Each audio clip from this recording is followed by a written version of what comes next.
Shalom, selamat pagi. Sate pagi hari ini bertemakan CT Scan Sang Pendeteksi. Firman Tuhan terambil dari Mazmur pasal 26 ayat 2, pasal 139 ayat 23, dan 2 Korintus pasal 13 ayat 5. Ujilah aku ya Tuhan, dan cobalah aku, selidikilah batinku dan hatiku.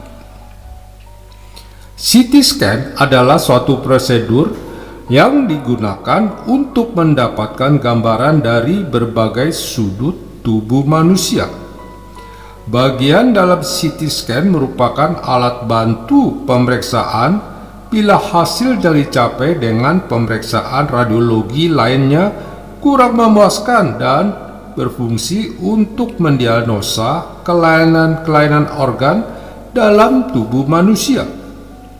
Di dalam tubuh manusia ada berbagai macam sel yang salah satu waktu bisa berkembang dan berpotensi menjadi penyakit seperti sel kanker. Itulah sebabnya kita diharapkan untuk selalu melakukan check up ke rumah sakit agar bila ditemukan sel yang berpotensi menjadi penyakit dapat ditangani dengan segera sebelum sel itu berkembang lebih besar dan membahayakan hidup kita. Sel-sel yang berpotensi membahayakan diri seseorang tidak hanya berbicara soal penyakit, tetapi juga tentang dosa.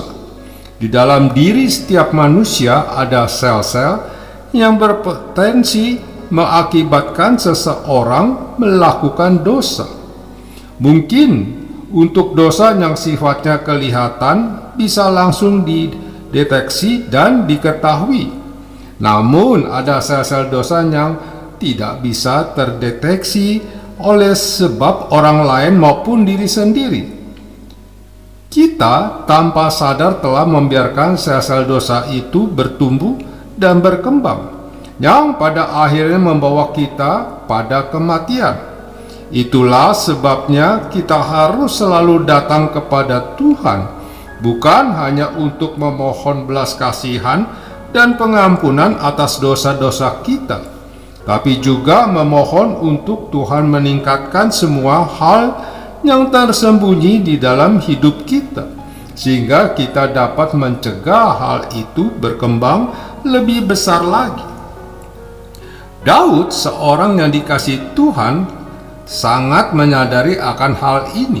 Kemampuan dalam melihat kelemahan musuh bukanlah jaminan baginya untuk mampu melihat potensi dosa di dalam dirinya.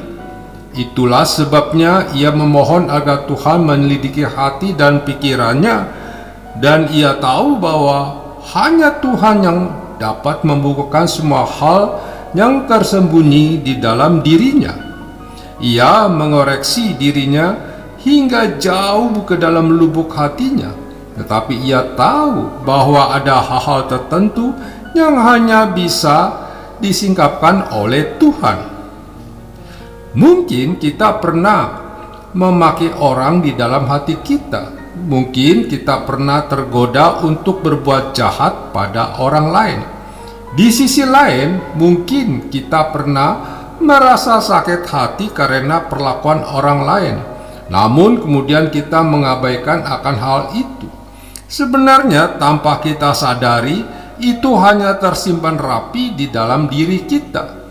Itulah potensi dosa. Oleh sebab itu, kita harus selalu membawa diri kepada Tuhan dan membiarkan Dia menyelidiki hati dan pikiran kita yang tersembunyi. Bukalah hati kita kepada Tuhan agar Ia membukakan setiap hal yang tidak kita ketahui, sehingga di dalam pimpinan kuasa-Nya kita dapat selalu berkata, "Selidikilah aku ya Tuhan, dan kenalilah hatiku. Ujilah aku dan kenallah pikiranku." Dan kita tidak jadi berbuat dosa. Amin. Mari kita berdoa. Bapa surgawi, ini aku dan seluruh kehidupanku. Selidikilah seluruh batinku, karena tak ada satupun yang tersembunyi di hadapanmu. Di dalam nama Tuhan Yesus, aku berdoa. Amin.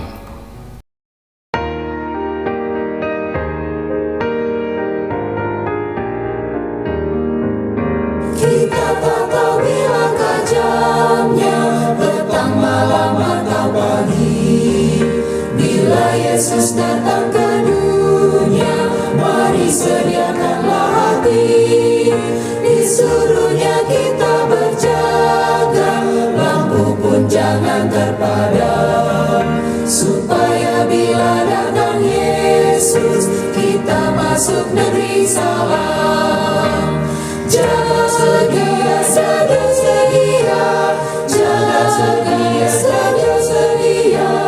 Jaga sedia, sedia, sedia. Berjaga dan bersedia.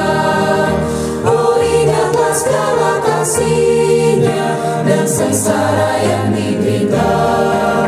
Ditinggalkannya surga mulia, supaya selamatlah kita. Tuhan tentu amat bersuka bila orang yang ditebus menantikan kedatangannya dan masuk negeri yang kudus. Jaga sedia, sedia, sedia. Jaga sedia, sedia, sedia. Jaga sedia, sedia, sedia. Berjaga dan bersedia. Ya Yesus, padamu terkasih, ku rindu pandang wajah-Mu dan rindu masuk negeri suci. Sana ku